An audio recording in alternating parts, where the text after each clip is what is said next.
بالله السميع العليم من الشيطان الرجيم بسم الله الرحمن الرحيم الحمد لله رب العالمين والصلاة والسلام على أشرف الأنبياء والمرسلين سيدنا ونبينا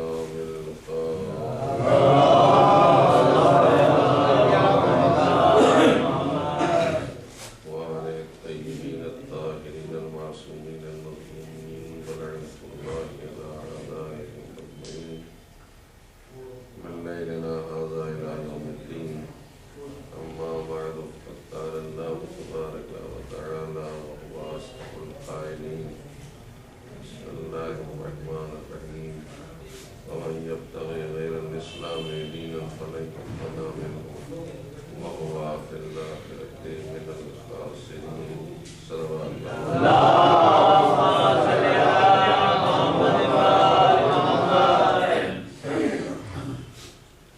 اسلام اس دین کا نام ہے جسے اللہ نے بھیجا اور اس کے علاوہ کسی دین کو وہ نہ پسند کرنے کے راضی ہے اور نہ قبول کرنے کے، لہذا آواز دی کہ اسلام کے علاوہ کوئی دوسرا دین اختیار کرے گا تو اس سے کسی قیمت پر قبول نہیں کیا جائے گا، اور ایسا کرنے والا آخرت میں نقصان پانے والوں میں شمار ہوگا۔ تو آخرت کا نقصان اس کے لیے ہے کہ جو اسلام کے علاوہ کوئی دوسرا دین اختیار کرے، تو اس کا لازمی نتیجہ یہ ہے کہ آخرت کا نفع اس کے لیے ہوگا جو صرف اسلام اختیار کرے۔ تو آخرت کا نفع اور نقصان یہ دو چیزیں ہیں، یہ دونوں چیزیں اللہ نے اپنے اختیار میں نہیں رکھی بلکہ انسان کے اختیار میں دی، جو چاہے نفع حاصل کرے، جو چاہے نقصان کے راستے پہ چلا جائے۔ ورنہ اللہ اگر چاہتا تو پوری کائنات کی طرح انسان کی پوری زندگی پر ایسی اطاعت واجب کرتا کہ جیسی پوری دنیا، پوری کائنات کی چیزیں ذرہ ذرہ اس کی اطاعت کیے جا رہا ہے، ایسے ہی انسان بھی اس کی اطاعت کرتا ہے، مگر ہر ایک چیز اللہ کے حکم کی پابند ہے انسان کے علاوہ۔ صرف انسان صاحب اختیار ہے، اور اسی اختیار کا نتیجہ ہے کہ اچھے انسان بھی ملیں گے، برے انسان بھی، مظلوم بھی ملیں گے، ظالم بھی ملیں گے۔ یہ کیا ہے؟ یہ اسی اختیار کا نتیجہ ہے۔ اللہ نے جب اختیار دے دیا تو ویسے تو پوری کائنات اور اس کا نظام اسی پہ چل رہا ہے کہ اس نے جہاں جس چیز کو معین کر دیا، مجال نہیں ہے کہ کوئی ستارہ، کوئی سیارہ اپنی رفتار بدل دے، اپنی جگہ سے ہٹ جائے، اور اگر ایک لمحے کے لیے بھی رفتار بدل دے اور نظام عالم ترہم و ترہم، مجال نہیں ہے کسی کی۔ اسی لیے میں نے کل گفتگو اس انداز پہ شروع کی تھی کہ کائنات کی وہ چیز جو بالکل بے جان ہے، بے عقل ہے، وہ بھی عظمتوں کا بہرحال اقرار کرتی ہے۔ اور میں گفتگو کا سلسلہ آگے بڑھاتے ہوئے چند باتیں جو آج گزارش کرنا ہے وہ یہ کہ ہر چیز نے عظمتوں کا اقرار کیا جنہیں اللہ نے صاحب عظمت بنایا۔ ان میں کچھ مثال دی تھی ان کی جو پتھر کہلاتے ہیں،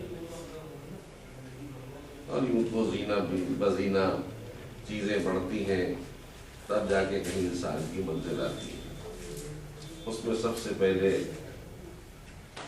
جمالات، پتھر، زمین، مٹی، تو ان کی حقیقتیں ہر انسان کا ذہن محسوس نہیں کر سکتا، لیکن اتنا طے ہے کہ یہ وہ ہیں کہ جنہوں نے بے عقل ہوتے ہوئے بھی صاحب عقل کی گواہی دی۔ ایسے میں دوسری منزل آتی ہے اس کے بعد، حالانکہ ابھی اور مثالیں اس کی بات ہی ہیں، میں ان کو نہیں گزارش کروں گا۔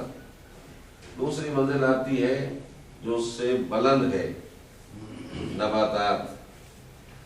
نباتات بھی وہی ہیں کہ اگر وقت ہوا اور ضرورت ہوئی تو انہوں نے بھی سلام کر کے پیغمبر کی پیغمبری کی گواہی دی، رسول کی رسالت کی گواہی دی۔ اور اس سے اوپر بلندی میں اگر دیکھا جائے تو پھر حیوان کی زندگی، کتنی اونچائی پہ ہے انسان، وہاں تک ذہنوں کو لانا ہے، اور پھر وہیں سے اصل گفتگو کہ اس انسانی زندگی کے لیے جو دین بھیجا ہے اللہ نے، اس کا نام ہے اسلام۔ لیکن ایک طرف انسان کی بغاوت کو سامنے رکھیں اور پوری کائنات کی اطاعت کے مزاج کو سامنے رکھیں، اس کے سامنے سر جھکانے کے لیے پوری کائنات تیار ہے۔ حیوان جو تو حیوان ہے، جانور ہے، ان میں بھی اچھے بھی ہوتے ہیں، خطرناک بھی ہوتے ہیں۔ بھائی اتنا ضرور ہے کہ حیوان حیوان ہے، اس سے ہمیں جو توقع ہے اس کے خلاف ہمیں بھی اپنا ذہن نہیں بنانا چاہیے، آمادہ رہنا چاہیے۔ اگر کوئی درندہ ہے تو اس کا کام ہے درندگی، ہم کیوں مطمئن رہے اس سے کہ کبھی بگڑ کے ہماری طرف متوجہ ہو جائے۔ بڑی جانور ہے صاحب، مگر زہریلا اور خطرناک، لیکن اس سے محفوظ رہنا ہے۔ بھائی اتنا ضرور ہے کہ انسان حیوانوں کو دیکھتا ہے تو یہ توقع رکھتا ہے کہ یہ درندہ ہے، یہ وفادار ہے، یہ ساتھ دے گا، یہ ساتھ چھوڑ دے گا۔ لیکن ایک انسان ایسا ہے کہ جس کا سمجھنا بہت مشکل ہے،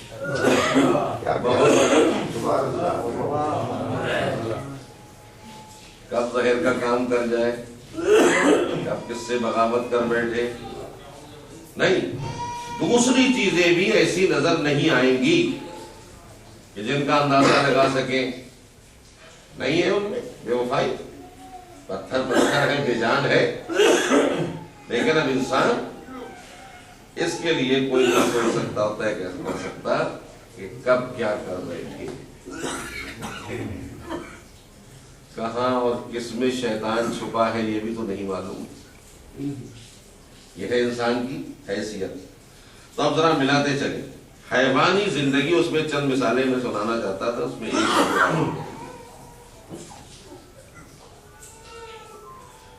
پوری تاریخ ہے۔ ایک نبی زادہ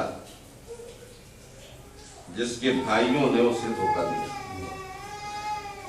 باپ سے جھوٹ بولا، واقعہ آپ کا سنا ہوا ہے، ایک دو لفظوں کی طرح متوجہ کرتا جاؤ۔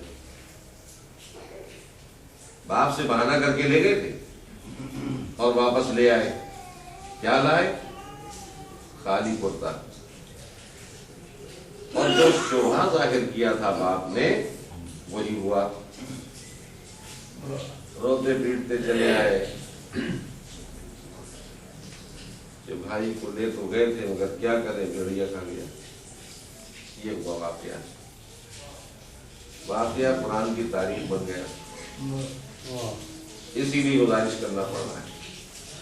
واقعہ تاریخ بن گیا قرآن مجید کی۔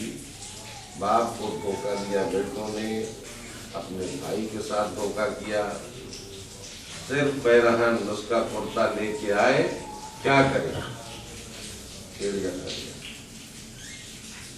جناب یعقوب نے یوسف کے بھیڑیے کے کھانے کی خبر سنی، کہا لاؤ میں تو دیکھوں اپنے یوسف کا پیرہن، لیا، ہاتھوں سے اٹھایا، غور سے پورا پیرہن دیکھا، اور ایک عجیب و غریب فقرہ کہا، یہ کیسا جانور تھا جسے یوسف سے تو دشمنی تھی آ گیا، اور یوسف کے پیرہن سے اتنی محبت تھی کہ ایک خراش بھی نہیں آئی۔ پیرہن جو کرتا واپس لے کے آئے تھے دکھانے کے لیے، جھوٹا لہو لگا کے جانور ذبح کر کے، اسے دیکھ کے باپ یہ کہہ رہا ہے، کون؟ اب میں لفظ بدل رہا ہوں، نبی کہہ رہا ہے۔ نبوت کی نگاہوں کی گہرائی کو دیکھیں، اندازہ لگا لیا، ایک ہی فکرے میں فیصلہ کر دیا، ایسا جانور تھا کہ جسے یوسف سے دشمنی اور ان کے پیرہن سے کرتے سے اتنی محبت، ایک خراش بھی نہیں، ایک تار بھی نہیں جدا ہوا۔ اس کہنے پہ تو سب سمجھ جانا چاہیے تھا اور سب کو معلوم ہو جانا چاہیے تھا کہ باپ سمجھ گیا، لیکن یہ فکرہ پوری دنیا کے لیے یہ بھی تو آگاہی ہے کہ مجھے یقین ہے کہ یوسف مرے نہیں ہیں، زندہ ہیں۔ اب دو تاریخیں سامنے آئیں، ایک یہ کہ زندگی کا یقین کرنے کے بعد رونا شروع کیا۔ ایک نبی رو رہا ہے اور مشیت روک نہیں رہی، نبی رو رہا ہے، گریہ کر رہا ہے، اتنا روئے کہ قرآن کو کہنا پڑا وَب جلدت بینا ہو، آنکھیں تک سفید ہو گئی، بینائی چلی گئی۔ تو زندہ کا یقین کرنے کے بعد ایک نبی رو رہا ہے اور گریہ کر رہا ہے، تو اب یہ تو نہیں کہا جا سکتا کہ زندہ پہ رونا کیسا۔ اگر شہید کو زندہ سمجھا ہے تو پھر شہید کا ماتم کیسا، رونا کیسا، اس میں آنسو بہانا کیسا؟ اس لیے کہ نبی رو رہا ہے یہ یقین کر کے کہ میرا بیٹا زندہ ہے۔ تو ایک تاریخ تو یہ بن گئی، سیرت بن گئی کہ زندہ پہ گریہ، یہ نبوت کی سیرت ہے۔ اور دوسری طرف دوسروں کو مزید یقین دلانے کے لیے جناب یعقوب نے ان جانوروں کو آواز دی، جنگل کی طرف رخ کر کے کھڑے ہوئے اور ان درندوں کو پکارا۔ جانور نبی کی آواز سنتے ہی دوڑتے ہوئے نبی کے قریب آ گئے، ایسے تیزی سے دوڑ رہے تھے کہ ان کے دوڑنے کے انداز کو دیکھ کے لوگ سمجھ رہے تھے کہ کہیں حملہ نہ کر دیں، لیکن نہ کہ نبی کے قدموں پہ سر جھکا دیا۔ یہ ہے جانور کی منزل۔ نبی نے پکارا تھا تو دوڑ کے چلے آ رہے ہیں، معلوم ہے جانور ہو کہ نبی کی آواز پہ لبیک کہتے ہیں۔ اب ذرا دنیا انسانیت اپنے دل و دماغ کو، اپنی سیرت و کردار کو ان حیوانوں سے ملا کے دیکھے کہ وہ حیوان اچھے تھے یا یہ انسان ایسے جن کے مالک اچھے۔ پکارا، آ گئے اور قدموں پہ سر۔ اپنی زبان میں نبی سے گفتگو کیوں بلایا، کیوں پکارا؟ نبی نے لفظوں کو دوہرا دیا، کیا تم نے میرے یوسف کو کھایا ہے؟ یک زبان ہو کے جانور آواز دے رہے تھے، جواب دے رہے تھے کہ اللہ کے نبی، اللہ نے ہم پر نبی کا خون، گوشت حرام قرار دیا۔ لفظ تاریخ نے محفوظ کر لی، یہ درندوں کی لفظیں ہیں، یہ حیوانوں کی باتیں ہیں، انسان کی بات کہاں؟ حیوان ہو کے یہ کہہ رہا ہے کہ اللہ نے ہم پر نبی کا خون، گوشت یہ سب حرام قرار دیا ہے۔ ہماری کیا مجال ہے کہ ہم نبی زادے کا خون کرے، ہونے والے نبی کو کھائے؟ یہ جانور بول رہے تھے، اور جب جانور بولے تو اب اتنا تو معلوم ہو گیا کہ حیوان ہو کے عظمت نبوت کا اقرار بہرحال اور جب عظمت نبوت کا اقرار ہے تو یہ حیوانی زندگی ہے، مجال نہیں ہے کہ غزل پہنچائے۔ واقعات تو بہت ہیں مگر دیکھ لیجئے گا، سنے ہوئے بھی ہیں آپ کے۔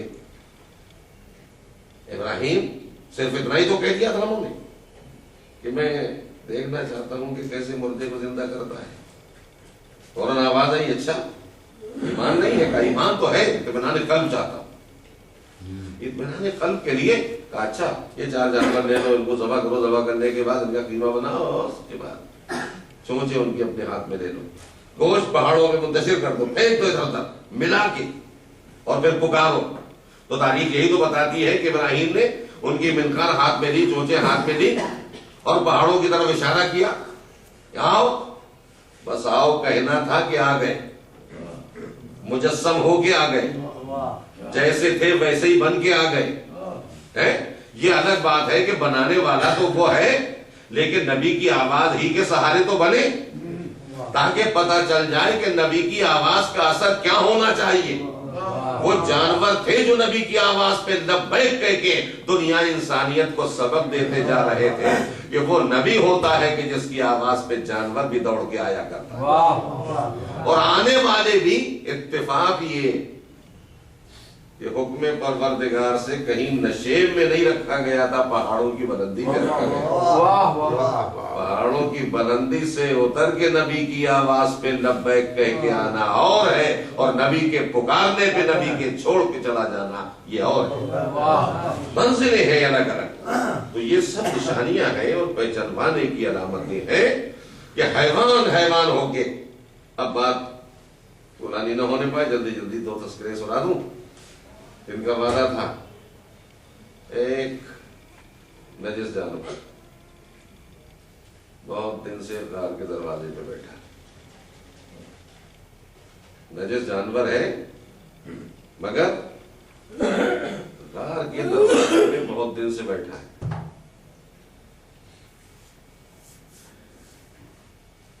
اصحاب کہف کے نام سے واقعہ مشہور ہے۔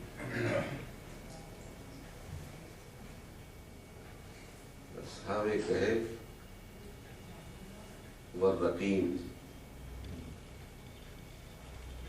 غار والے اور تختی والے، یہ 2 ٹائٹل انہیں ملے ہیں، 2 لقب۔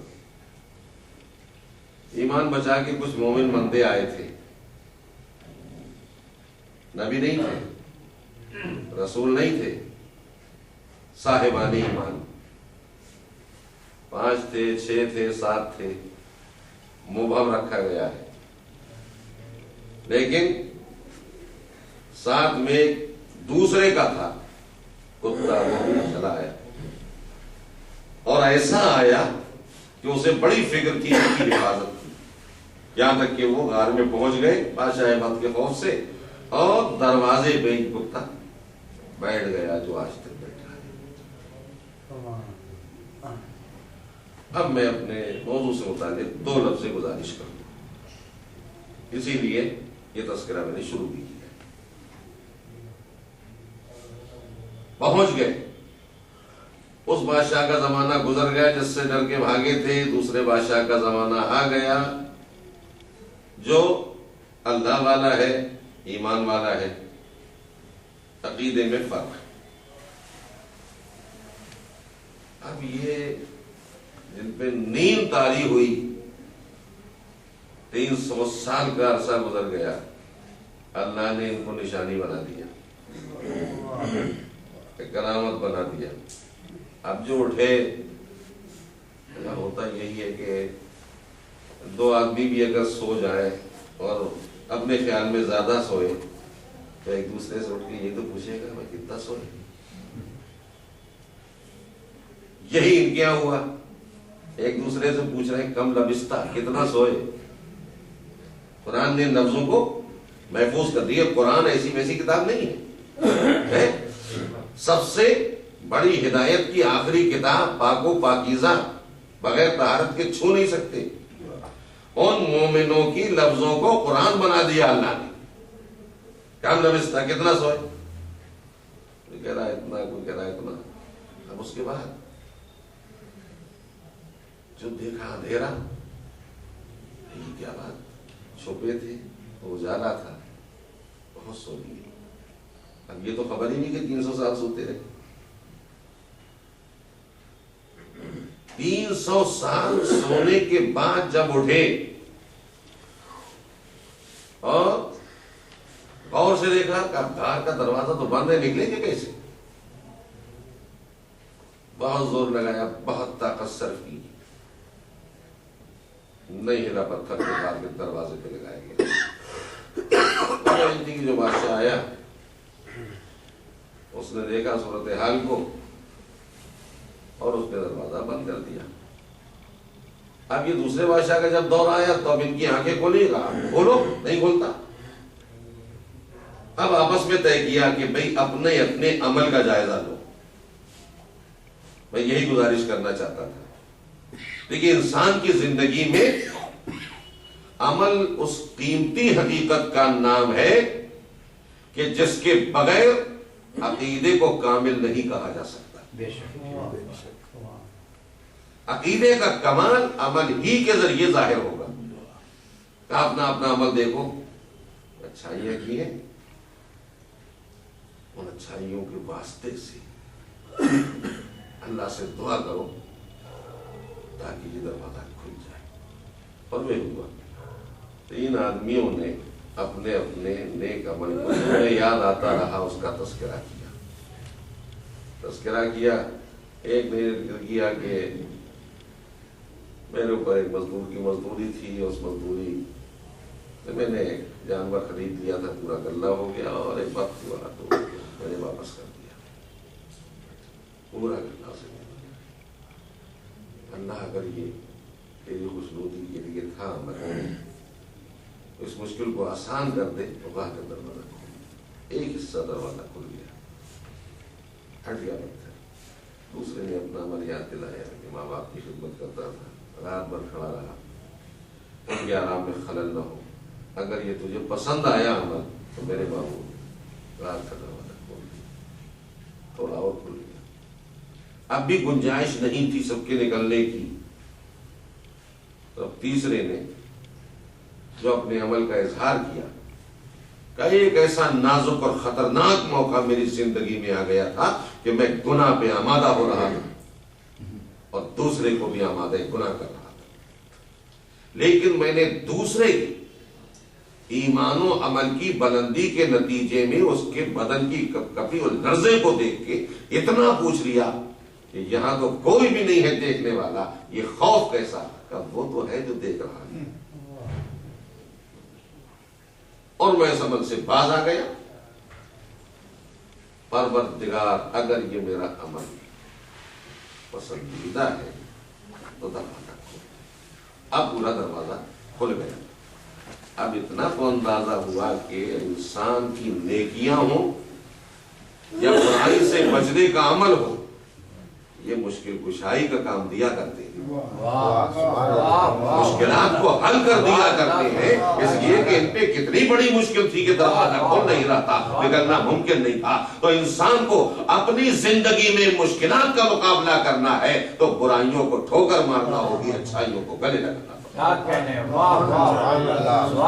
اس انداز سے یہ تذکرہ ہمارے سامنے آیا، پھر وہ نکلے، بازار میں پہنچے، یہ سب واقعات ہیں۔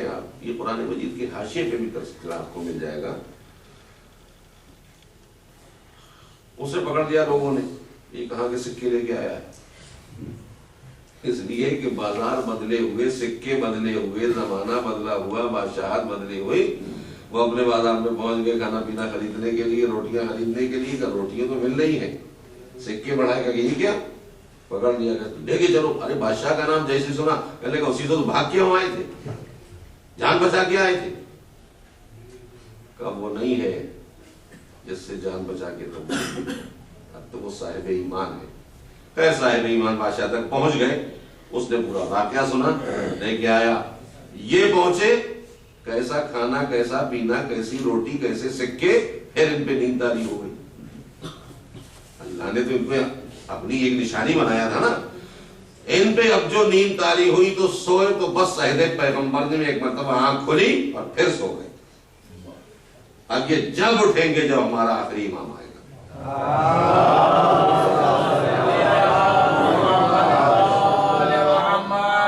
مگر وہ جانور دروازے ہی پہ بیٹھا ہے، نہیں ہٹا۔ اچھا ایسا ویسا جانور ہوتا تو ٹھیک، نجس جانور، کتا،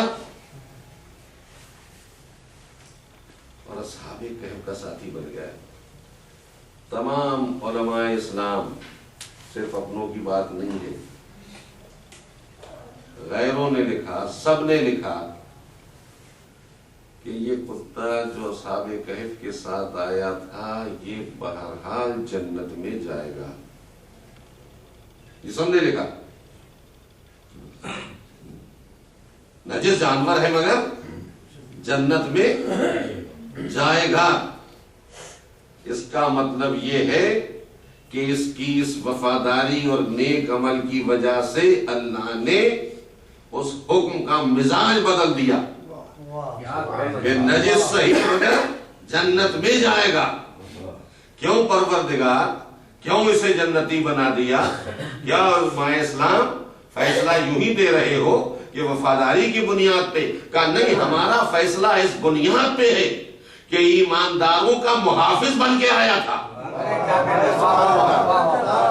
اب اتنا تو طے ہو گیا کہ جو ایمانداروں کی حفاظت کرے اور کتا بھی جنتی بن جائے، اور جو رسالت کی حفاظت کرتا رہے.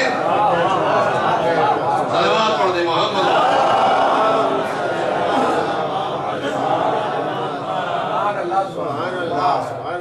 جانور ہے جانور مگر جائے گا جنت میں. ٹھیک ہے، تو اس سے بہتر دلیل کیا ملے گی ہمیں کہ صرف اس بنیاد پہ کہ وہ محافظ بن گیا تھا. اب ایسے تو تاریخ میں اور کتے بھی ملے، وہ بھی تذکرہ کا کون سا تذکرہ ہے جو تاریخ کا ہمارے سامنے مجلسوں کے تو فیل میں نہیں آتا ہے. فرق اتنا تھا کہ ایک ظالم بادشاہ تھا پیچھے پیچھے، اور آگے دو طرح کے جانور تھے، ایک پاک ایک نجس. پاک جانوروں کا شکار کیا جا رہا تھا اور ان کتوں کے ذریعے. بادشاہ کا نام ہارون. یہی وہ زمانہ تھا جب مولا کائنات کی قبر کا نشان ظاہر ہوا ہے، ورنہ ابھی تک نشان قبر کا پوشیدہ تھا. کتوں کو لے کے چلا شکار کے لیے، شوق تھا. ہرن سامنے سے گزرے، چھوڑ دیا کتوں کو، دوڑے دوڑے تیزی کے ساتھ. ہرن اور دوڑے آگے آگے جا کے ایک بلندی پہ چڑھ گئے، اور چڑھ کے مطمئن ہو کے ایسے کھڑے ہو گئے کہ اب تو ہمیں کوئی چھو نہیں سکتا. دیکھیے اس جگہ کی عظمت کو جانور پہچان رہا ہے.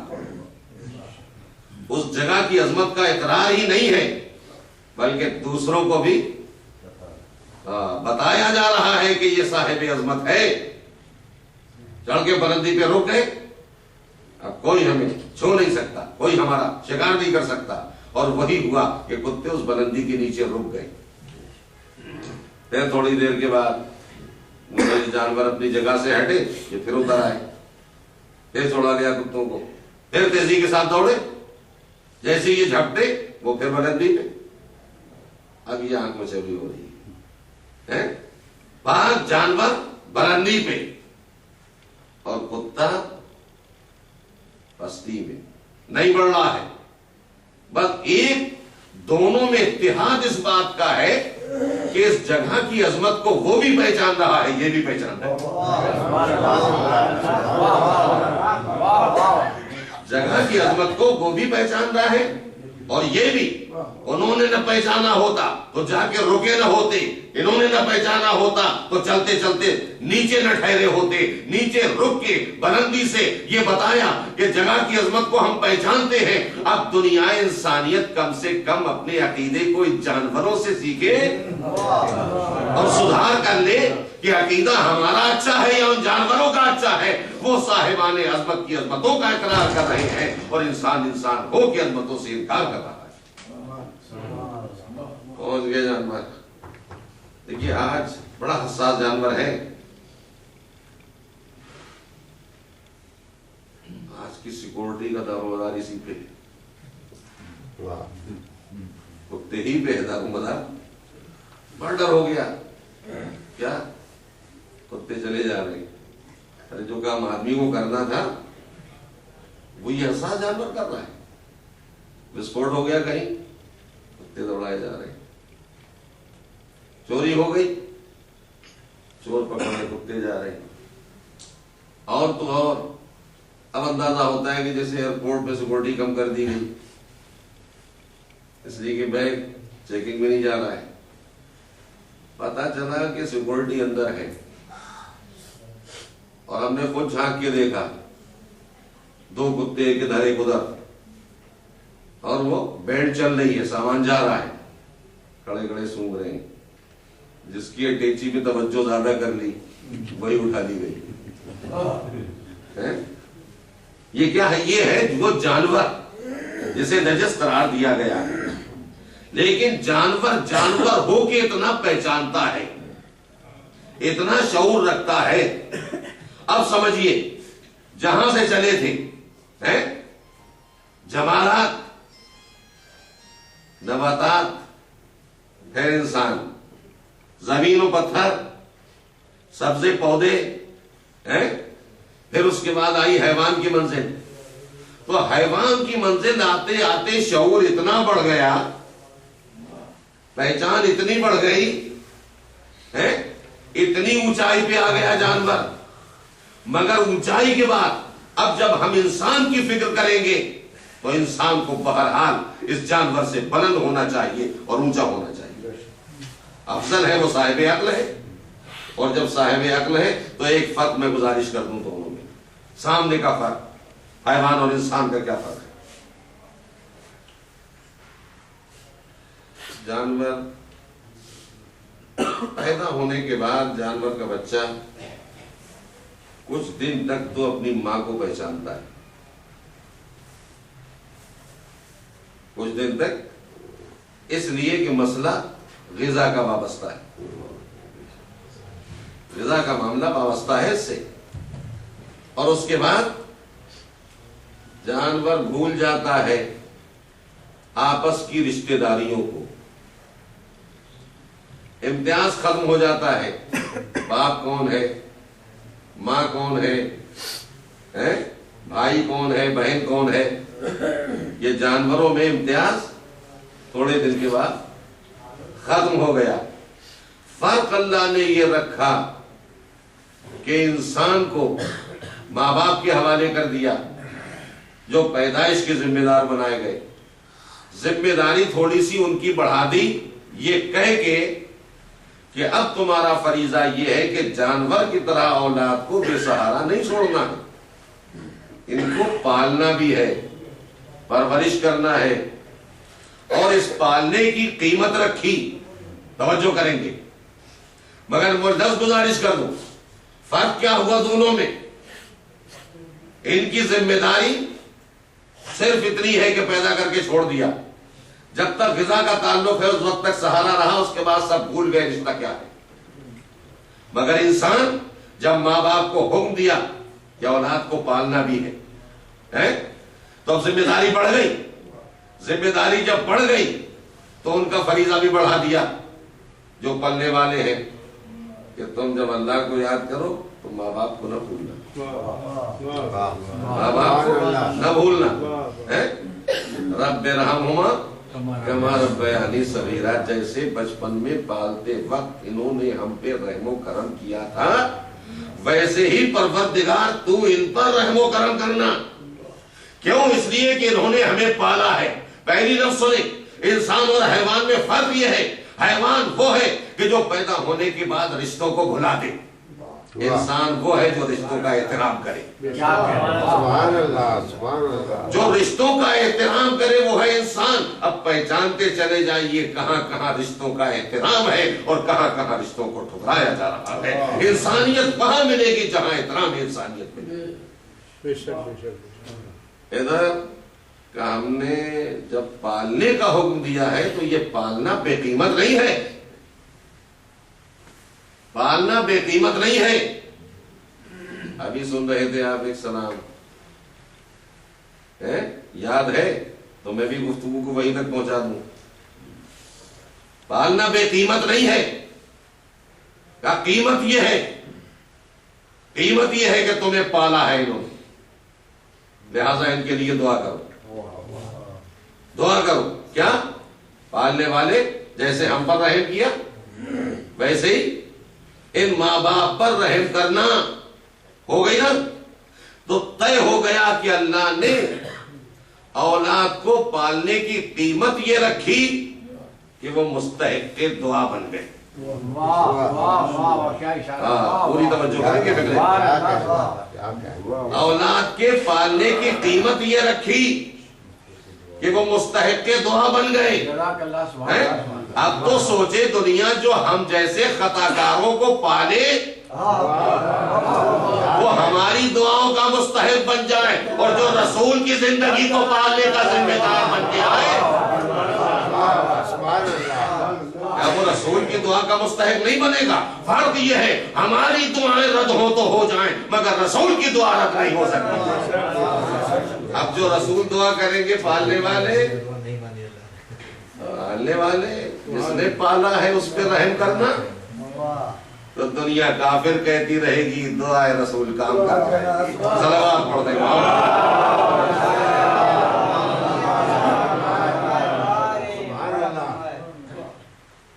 تو اب یہاں سے سلسلہ شروع ہو رہا ہے انسان کی زندگی کے لیے وہ دین آیا ہے جس کا نام ہے اسلام. اور اسلام جو آج گفتگو کرنا تھی وہ انشاءاللہ کل سنیے گا.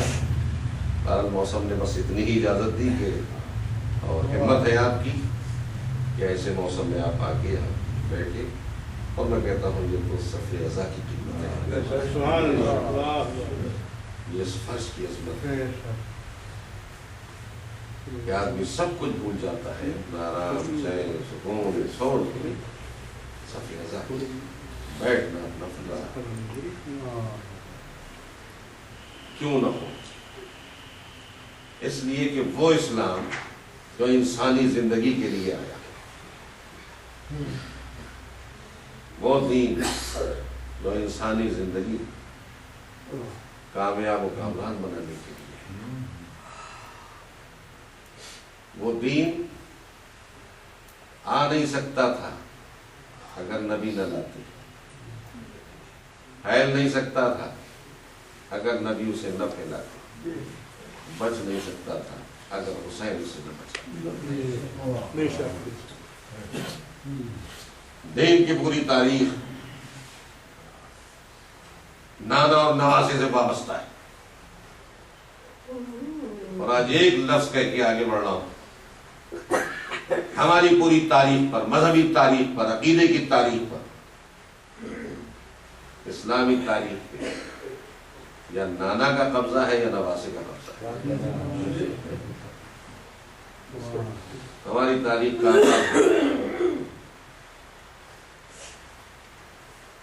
سن کا آغاز ہجری سے، سال کی ابتدا محرم سے، ایک ہجری سے ایک محرم، ہجرت سے شروع ہونے والا سن خود آواز دے رہا ہے کہ غم سے ابتدا ہے. اس لیے کہ ہجرت خوشی کا موقع نہیں تھا، غم کا موقع تھا کہ نبی کو نکالا جا رہا تھا اور نبی کے خلاف سازش ہو رہی تھی، نبی کے قتل کا منصوبہ ہوتا تھا. ہجرت بھی غم کا موقع، محرم بھی غم کا زمانہ، تو ہمارے سن کی ابتدا بھی غم سے اور سال کی ابتدا بھی.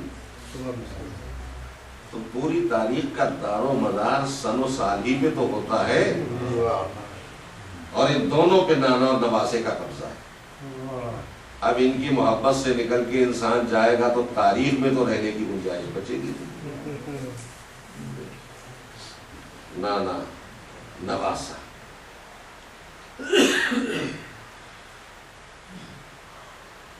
وہ نبی جو اللہ کو پہچانوانے آیا تھا. کب کر رہا ہوں، سوچنا پڑے گا ہر انسان کو، ہر مسلمان کو، جو نبی صرف اللہ کو پہچانوانے آیا تھا، اس نے اپنی قیمتی زندگی کا ایک بڑا حصہ حسین کے پہچانوانے میں کیوں صرف کر دیا؟ جو کچھ کہتے وہ اللہ کے لیے کہتے، مگر کیا وجہ ہے؟ جس کی زبان پہ حران اللہ کا تذکرہ ہونا چاہیے تھا کی زبان پہ حسین کا تذکرہ. وجہ یہی کہ اللہ کی معرفت جس نبی کا فریضہ تھا، اللہ کو پہچانوانا جس نبی کی ذمہ داری تھی، اللہ کا پیغام بندوں تک پہنچانا جس نبی کی ذمہ داری تھی، وہ ذمہ داری پوری نہیں ہوتی درمیان میں اگر حسین نہ ہو. اسی لیے نبوت کی نگاہیں بھی حسین کی ذات کو دیکھ رہی تھیں.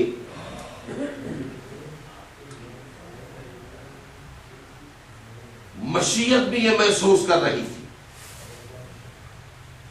کہ حسین اس دین کی اتنی ہی ضرورت ہے جتنی مرسل اعظم، جتنی ضرورت رسول کی زندگی کی جتنی ضرورت دین کو ہے اتنی ہی ضرورت حسین کی زندگی کی. ورنہ دین آ جائے گا، بچے گا نہیں، پھیل جائے گا، محفوظ نہیں رہے گا. یہ دو ذمہ دار تھے. اسی لیے اگر بانی اسلام ہے، بانی اسلام ہے مرسل اعظم، بانی اسلام ہے رسول، تو بانی اسلام ثانی ہے حسین ابن علی. پورے جملے کا کیف محسوس نہیں ہوگا، آپ اندازہ لگا لیجئے کہ نسل آدم کون لایا؟ آدم. انسانی نسل شروع ہوئی آدم سے، تو اسی لیے آدم کہا گیا. نسل کے ذمہ دار ہیں، لانے کے ذمہ دار ہیں. لیکن جب طوفان نوح آیا تو نسل آدم ختم ہو چکی تھی، برباد ہو چکی تھی. کشتی بنا کے نوح نے کچھ کو بچا لیا. یہ کشتی میں کون بچا؟ سب ڈوب جاتے جو نسل آدم میں تھے. کشتی ہی نے تو آدمیت کو بچایا. لہذا تاریخ میں آپ کو جناب نوح کا نام ملے گا آدم ثانی. اور جب آدم ثانی ہے تو حیثیت وہی تو ہے جو لانے والی کی ہے. اگر آدم ہے تو نوح آدم ثانی. اسی طرح نبی بانی اسلام ہے تو بانی اسلام ثانی حسین ابن علی. یہ حسین کی عظمت ہے. درمیان میں ذات حسین نہ ہو تو دین محفوظ نہیں رہ سکتا تھا، دین بچ نہیں سکتا تھا. کوئی تصور کر سکتا ہے؟ صرف 2-3 جملوں کو پڑھ کے انسان اندازہ لگا سکتا ہے کہ تخت پہ بیٹھنے والا حاکم جس نے حسین سے بیعت مانگی تھی وہ کیا کہہ رہا تھا اور کس چیز کا بدلہ چاہتا تھا. لست من خندف ان لم انتقم. اولاد خندف سے نہ ہوتا میں، اگر بدلہ نہ لے لیتا. کس سے اور کس کا بدلہ لے رہا ہے؟ کھول کے کہہ رہا تھا تخت پہ بیٹھ کے کہ یہ تو بدر کا بدلہ لیا جا رہا ہے. اس کا مطلب یہ ہے کہ ذہن و فکر کی گہرائی سے ابھی وہ شرک نکلا نہیں ہے، وہ کفر الگ نہیں ہوا ہے. بدر کا بدلہ اور لے لیا میں نے بدلہ، تو اب اندازہ ہو گیا کہ کیا چاہتا تھا حاکم، کہاں لے جانا چاہتا تھا دین کو. مشکل یہ تھی کہ درمیان میں ایسی شخصیتیں تھیں کہ جن کی موجودگی میں اتنی بڑی طاقت دین کے مٹانے میں کامیاب نہ ہو سکتی. بیعت مانگی، درمیان میں حسین آتے. بس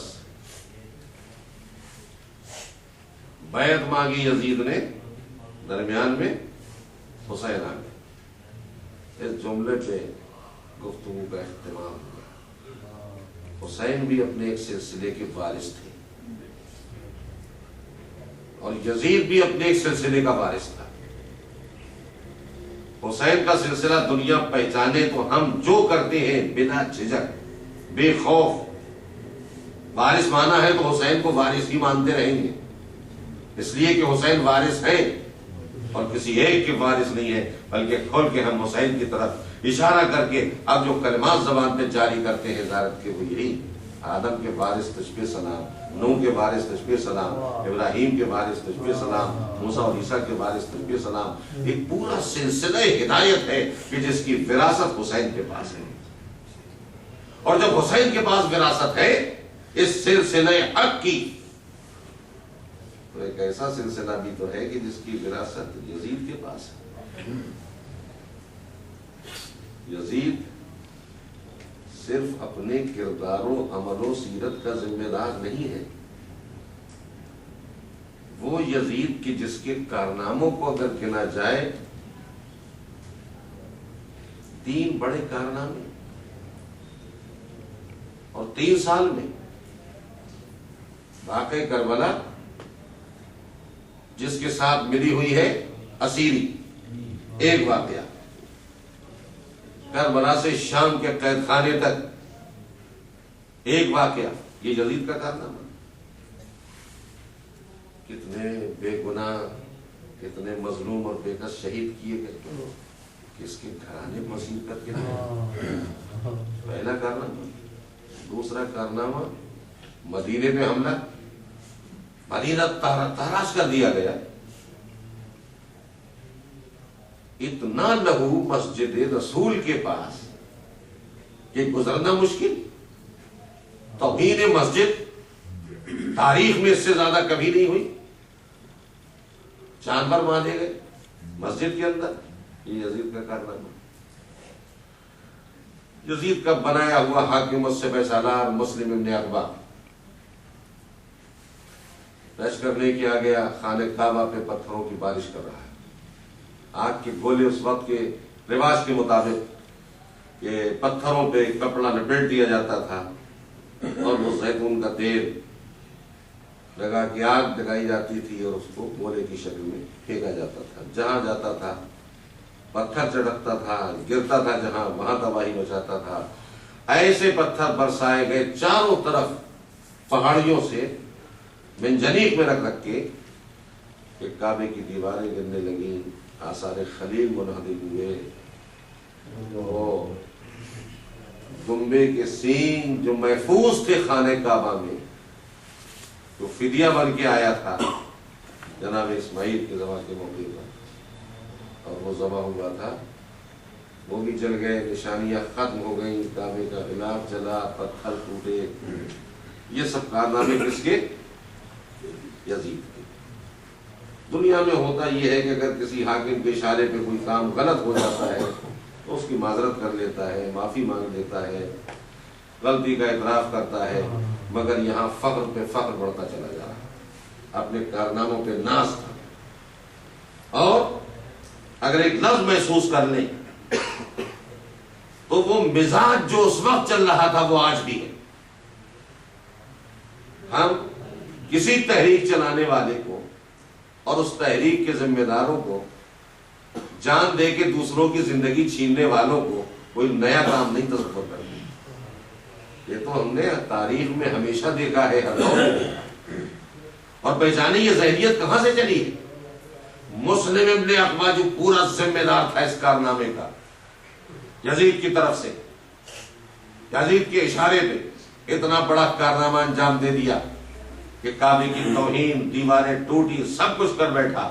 اور اس کے بعد اتفاق کے وقت کہ وہ ظالم بیمار پڑ گئے. چاروں طرف کعبے کے اسے بستر پہ لٹا کے گھمایا گیا. اور جتنا وقت گزرتا گیا محسوس ہو رہا تھا کہ وہ آخری وقت آ گیا. تو ایک مرتبہ لوگوں کو جمع کر کے کہنے لگا، سن لو گواہ رہنا، یہ جو کام میں نے انجام دیا ہے اسی سے مجھے اپنی جنت میں جانے کی امید ہے. مزاج تو پہچانے کہ کعبے کی توہین کی ہے، کعبے پہ آگ کے پتھر میں نے پھینکے ہیں. اور اس کے ساتھ ساتھ صرف یہی نہیں ہوا تھا، پورا واقعہ میں نہیں سنا پایا، قتل عام بھی ہوا تھا. لاشیں تڑپ رہے تھے، انہیں لاشوں کے درمیان سے اسے گھمایا گیا اور کہہ رہا ہے کہ یہ جو کچھ میں نے کیا ہے اسی کے بدلے میں مجھے جنت کی امید ہے، جنت ملے گی. کیوں؟ اس لیے کہ میں نے، پوری لفظ سنیے، اس لیے کہ میں نے حاکم کی خوشنودی کے لیے اس کے حکم سے یہ عمل انجام دیا. اب پہچانا؟ آج کے دہشت گرد بھی تو یہی کہتے ہیں کہ جنت میں جانا ہے. جنت کا دعویٰ یہ کہاں سے چلا آ رہا ہے؟ تو جنت کا دعویٰ اور انسانیت کا لہو بہایا جائے، محترم جگہوں کو اس طرح سے گرایا جائے، ان کی توہین کی جائے، خانہ کعبہ گویا مسمار ہو گیا، آثار خلیل کو جلا دیا گیا۔ تو یہ تھے یزید کے کارنامے۔ اب جو بات میں سنانا چاہتا تھا مکمل نہیں ہو پائی، مگر ایک فکرے میں مجھے کہنے کی اجازت دیں۔ یزید اپنے ان کارناموں میں صرف ذمہ دار اس لیے نہیں ہے کہ کیوں نہیں ایسے کارنامے انجام دینے والے کو مسلمانوں کی تاریخ نے دائرہ اسلام سے باہر لیا۔ ان کارناموں کا مطلب تو یہ تھا کہ ایسے انسان کو اسلام کے دائرے میں نہیں رکھنا چاہیے تھا، اسلام کی توہین ہو رہی ہے، بدنامی ہو رہی ہے، رسوائی ہو رہی ہے۔ نہ کل کے مسلمان کو فکر تھی نکالنے کی، نہ آج کے مسلمان کو فکر۔ کیوں؟ اس لیے کہ سب جانتے ہیں کہ یزید اگر اپنے عمل کا تنہا ذمہ دار ہوتا تو کب کا اسلام کے دائرے سے نکال کے باہر کر دیا۔ وہ تو اپنے سلسلے کا وارث ہے، جیسے اپنے سلسلے کا وارث حسین ہے ویسے ہی اپنے سلسلے کا وارث یزید ہے۔ اگر نکالا جائے گا تو نکلتے نکلتے آواز دے گا جس نے مجھے یزید بنایا ہے پہلے اسے تو نکالو، اور ہمیں بھی اسے تو نہیں ہے، نہ نکالا جائے بہتر ہے، اس لیے کہ نہ جانے کتنوں کے اسلام کا بھرم جاتا رہے، تو بہتر یہی ہے کہ دائرہ اسلام میں اسے رکھا جائے۔ تو یہ تھی دو تاریخیں آمنے سامنے۔ اسلام وقت پڑ گیا تو حسین پوری تیاری کے ساتھ چلے۔ اب یہ ہے کہ ضرورت ہے، روکنے والوں نے روکا، سب کو لے جائیے، علی کی بڑی بیٹی زینب کو نہ لے جائیے۔ زینب روک رہے ہو، ابن عباس کیا ہو گیا ہے تمہیں؟ یا چاہتے ہو کہ بہن اپنے بھیا کو چھوڑ دے؟ ایسا نہیں ہو سکتا، زینب ساتھ ہے۔ اور اگر حسین نے یہ کہہ دیا کہ بہن تمہارے شوہر عبداللہ زندہ ہیں، ان سے جا کے اجازت لے لی، اور رات ہی کے سناٹے میں شہزادی آئی ہے عبداللہ سے ملنے، کہاں گئے شہزادی کا نام سن کے؟ اور نرستے ہوئے پوچھا خیر تو ہے، آپ بھائی کے گھر مہمان تھی، کیوں آ گئی؟ اب اللہ ایک بات بتا دو، میں نے تم سے کبھی کوئی سوال تو نہیں کیا، آج ایک سوال لے کے آئی ہوں، انکار نہ کرو۔ اور بدن میں کبھی پیدا ہوئی شہزادی یہ کیسی باتیں کر رہی ہیں، اس سے پہلے آپ نے ایسی باتیں نہیں کی، نہیں کی۔ عبداللہ جواب دو، شہزادی بتائیے تو، میرا بھائی حسین عراق کی طرف جا رہا ہے، یزید نے بیعت مانگی ہے، روکنا نہیں، میں اجازت لینے آئی ہوں، مجھے ساتھ جانے کی اجازت دے دو۔ ہاتھ جوڑ لیے عبداللہ نے، کہ شہزادی مجھے کیا حق ہے اجازت دینے کا، میرا اب جب آپ کے ساتھ ہوا تھا تو آپ کے بابا علی مرتضیٰ نے یہ شرط رکھی عبداللہ زینب تیری زوجیت میں رہے گی، لیکن اگر بھائی کے ساتھ عراق کی طرف جانے لگے تو روکنے کا حق نہ ہوگا۔ کہاں سے کربلا کی تیاری چل رہی، اور جب چلنے لگی اتنا کہا کہ میں تو جانے کے قابل نہیں ہوں، جی تو چاہتا تھا کہ اکیلا نہ جانے دیتا، میرے بچوں کو ضرور ساتھ لے کے جائیں۔ اتنی تیاری اور کیسی کیسی شرکت ہو رہی ہے، اس طرح سے لے کے زینب اپنے لاڈلوں کو آ گئی اور اپنے بھائی پہ قربان بھی کر دیا۔ کربلا کی مائیں کوئی اندازہ لگا سکتا تھا کہ پہلوں میں کیسے دل لے کے آئی، دلوں میں کیسے جذبے لے کے آئی۔ ہاں عزیزو، یہ وہ زمانہ ہے کہ جب منصیروں کا تذکرہ سنایا جاتا ہے لیکن دل کانپ اٹھتے ہیں۔ کیسی بیویاں تھیں، ان سب منزلوں کو طے کرتی ہوئی آگے بڑھ رہی ہیں، اونٹ کا سفر، صحرا، اور ایسے میں بے پردگی، ساتھ میں آگے آگے شہداء کے سر لوگائے نیزہ پہ۔ ارے جب بھی جس وقت بھی کسی بیوی کی نظر اٹھتی ہے اور کسی کی نظر حسین کے چہرے پہ پڑتی ہے، کسی کی نظر عباس کے چہرے پہ پڑتی ہے، کسی کی نظر اکبر کے چہرے پہ پڑتی ہے،